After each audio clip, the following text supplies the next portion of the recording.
Hi, it's me again with Corel Draw Tips and Tricks, and I was just looking at my latest video I made last night, and I realized this is as far as I got. It didn't change the last name. It's because I made a little mistake because I'm so new to this.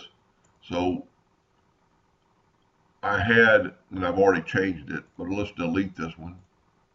When I went to add a Nameit, I had not a capital letter under last. So your target has to be, I guess, correct. And this one doesn't matter because this is a capital, but this is what it's taken off the program because this is what I have. Let me just cancel this out. You can see there it's years where this is both capitalized.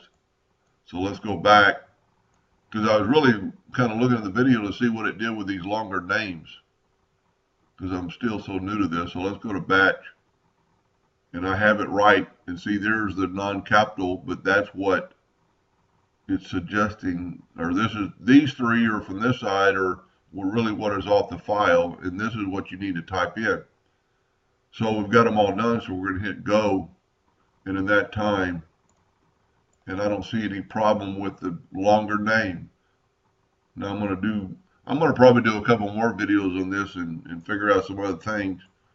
Because there's probably a way you could set if you had a middle name and a longer name to set some parameters where it wouldn't run off your name badge or look funny. Anyway, so I hope that helped a little bit. Thank you for watching.